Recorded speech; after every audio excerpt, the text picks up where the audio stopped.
Dios los bendiga, hermanos, en este día hermoso que el Señor nos ha regalado. Vamos a seguir estudiando Hechos de los Apóstoles. Vamos a empezar con este primer capítulo. Ya hicimos la introducción del libro de los Hechos.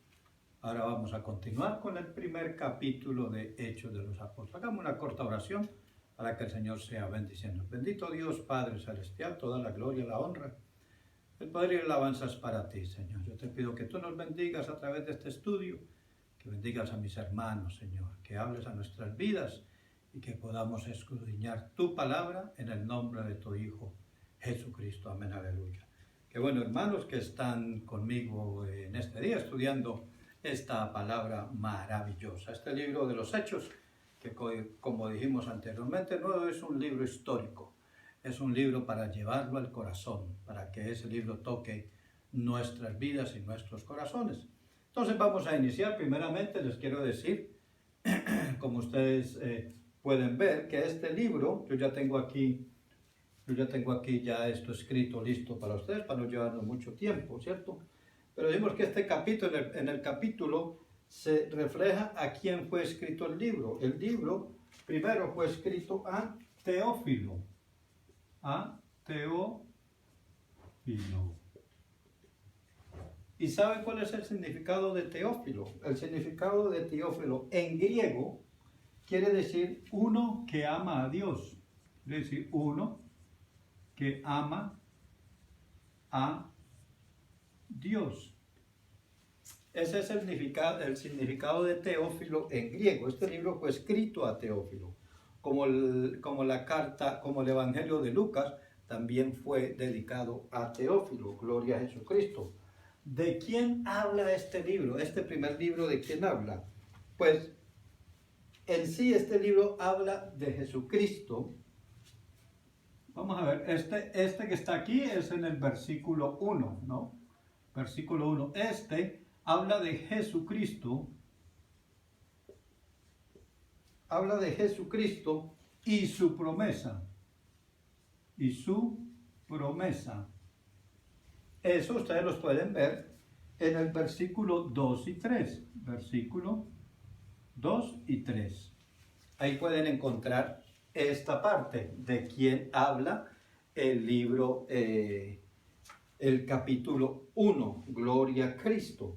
Ahora, también nos dice cuál promesa. Aquí pusimos de su promesa, pero ¿cuál promesa? ¿Cuál promesa es? ¿Cuál era? El bautismo. Bautismo del Espíritu Santo. Eso lo va a poder usted encontrar en los versículos 4 y 5. Ahí va a encontrar esa parte, la promesa del bautismo del Espíritu Santo, como Cristo nos lo ha prometido a nosotros. Gloria a Jesús. ¿A quién se dirige?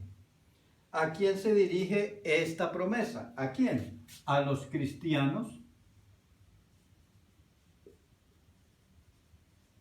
A los cristianos judíos. Eso lo va a encontrar usted en el versículo 6 y 7.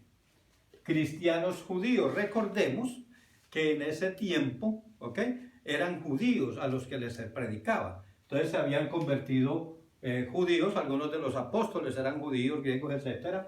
Entonces por eso se les llama cristianos judíos. Nosotros somos gentiles, porque somos injertados en el pueblo de Dios. Amén. Entonces a los cristianos judíos era esa promesa, que esa promesa después nos llegó a nosotros para la gloria de Dios. Ahora, ¿para qué? ¿Para qué era esa promesa? ¿Para qué? Para que fueran, que fueran testigos. Oiga, para que fueran testigos. Eso lo va a encontrar usted en el versículo 8. Y yo quiero leer ese versículo 8, que me parece muy, muy, muy interesante. Dice así: pero recibiréis poder cuando haya venido sobre vosotros el Espíritu Santo, y me seréis testigos en Jerusalén, en toda Judea, en Samaria y hasta lo último de la tierra. Mire, si nosotros, si el ser humano, ¿cierto? Si el ser humano, ¿cómo les digo yo? Si hay una represa, ¿cierto? Si hay una represa, si tenemos una represa con los canales, las tuberías, las compuertas, con los túneles, con los motores, con los generadores y todo eso, pero le falta el agua, ¿para qué sirve esa represa? No sirve para nada, porque esa represa no va a generar esa energía que se necesita, ¿cierto? Ya que el agua es la que impulsa todos estos mecanismos para producir la energía. Ahora, nosotros podemos tener todo en la iglesia. Todo lo podemos tener en la iglesia, todo, absolutamente todo. Pero si no tenemos al Espíritu Santo, no tenemos nada, no producimos nada. Si en la iglesia no está el Espíritu Santo, no se va a producir, no se va a predicar, no se va a orar, no se va a ayunar, no se va a vigilar. O sea, sería una iglesia totalmente vacía. Amén. Entonces, ¿para qué? Para que fueran testigos de ¿qué? Del poder de Dios. Como usted y yo somos testigos del poder de Dios. Aquellos que hemos sido bautizados por la pura misericordia de Dios con el Espíritu Santo, nosotros somos testigos de ese poder. Y por eso usted debe buscar ese bautismo del Espíritu Santo. Ahora, ¿qué pasó con Jesús? ¿Qué pasó con Jesús? ¿Qué le sucedió a Jesús? Pues resulta que Jesús, después de que se encontró con ellos, ascendió. Usted lo va a ver ahorita, le digo dónde. Jesucristo ascendió a los cielos. Ascendió a los cielos. Y eso lo va a usted en los versículos 9 al 11.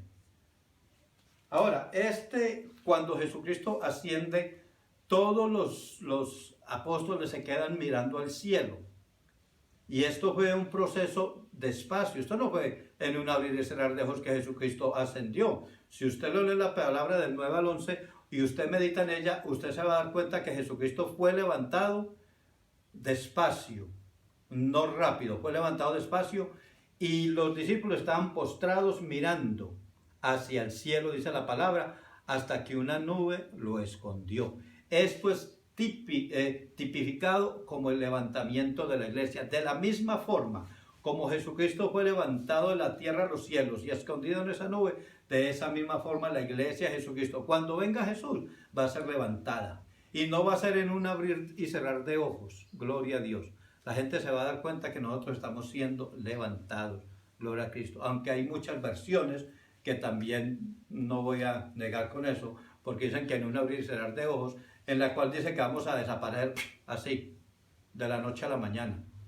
No refuto esa, pero yo creo, y eso es una opinión personal, de que cuando venga Cristo nosotros vamos a ser levantados despacio para que el mundo vea y crea que Jesucristo sí era verdad lo que se predicaba y lo que nosotros hablábamos sobre él. Gloria a Jesucristo. Ahora, esa fue la ascensión de los cielos. Pero ¿qué esperaban? Los discípulos, ¿qué esperaban? ¿Qué esperaban la gente? ¿Qué esperaban? Esperaban el Espíritu Santo. Eso era lo que esperaban. Lo voy a escribir aquí totalmente. Espíritu Santo. Y eso lo va a poder encontrar usted en los versículos 12 al 14. Ahí va a encontrar usted eso. Ellos esperaban el Espíritu Santo. No lo leemos porque el tiempo es corto.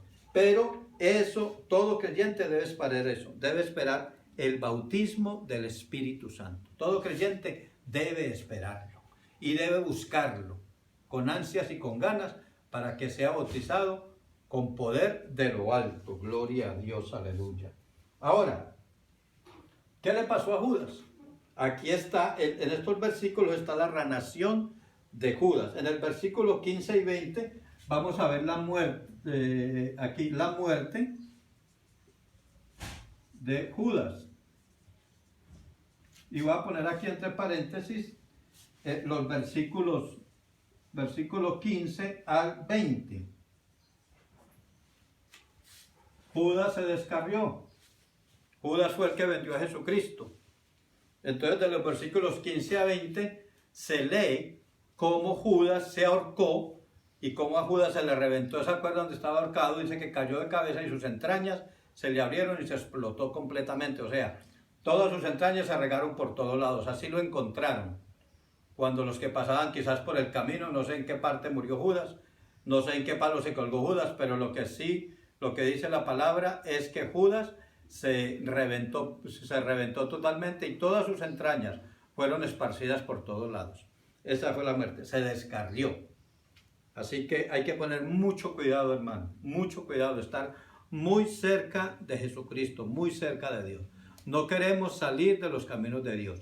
Quizás al descarriado, quizás a la persona que se salga de Cristo, no le va a suceder lo que le sucedió a Judas. Gloria a Dios. Quizás algunos sí mueren con muertes horrendas, pero hay otros que no, que Dios le da esa oportunidad de arrepentirse. Hay que lograr, gloria a Dios, esa oportunidad que Jesucristo nos está dando. Y por lo último, aquí donde dice nuevo apóstol, aquí se oró por un nuevo apóstol. Aquí se hizo una oración por un reemplazante.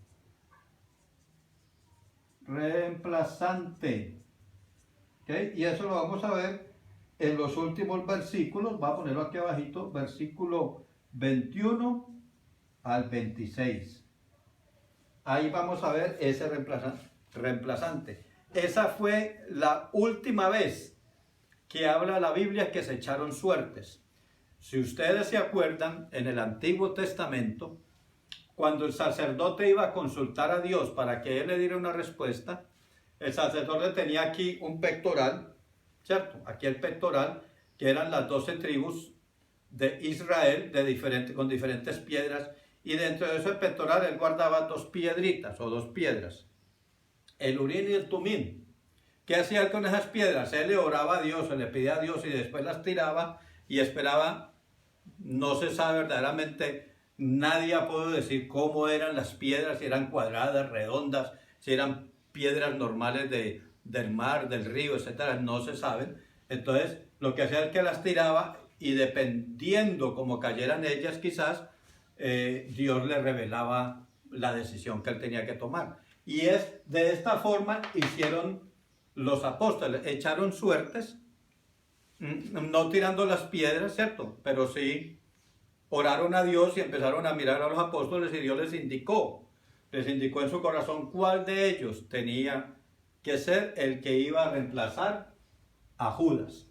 Y si usted ve antes, en los versículos anteriores, están los nombres de todos los apóstoles. Ahí en el versículo 13, dice, entrado subiendo al aposento alto donde moraban Pedro y Jacobo, Juan, Andrés, Felipe, Tomás, Bartolomé, Mateo, Jacobo, hijo de Alfeo, Simón el celote y Judas, hermano de Jacob. Si usted cuenta los apóstoles que hay ahí, solamente hay 11 apóstoles, ahí en el aposento alto. Amén. Así que ahí los dejo con esta primer capítulo de Hechos de los Apóstoles. Con esta lección les voy a mandar a su WhatsApp en una foto, les voy a mandar nuevamente el capítulo 1, las preguntas del capítulo 1, para que ustedes lo resuelvan. Y si tienen alguna duda, ya saben, me pueden escribir, escribir a mi WhatsApp. Aquí les voy a dejar el número, que algunos quizás no lo tengan, 310-376-6496. ¿Ok? Ese es el número de mi WhatsApp, mi número personal de WhatsApp. Me escriben ahí alguna duda, lo que necesiten. Ahí estamos para servir, ahí estamos para contestar cualquier duda que ustedes tengan. Así que la próxima semana estaremos con el capítulo número 2. Sigue la cosa poniéndose mejor con el capítulo número 2. Ya vamos a ver algo muy interesante y que marcó, ese capítulo 2 marca el inicio de la iglesia de Jesucristo. Vamos a orar. Bendito Dios, te seguimos dando gloria y honra y te damos gracias por estos cortos momentos que nos diste de tu palabra, Señor. Padre, gracias por abrir nuestro entendimiento, Señor. Ayúdanos a continuar estudiando tu palabra para no perdernos en el nombre de Jesús. Gracias, Señor Jesús.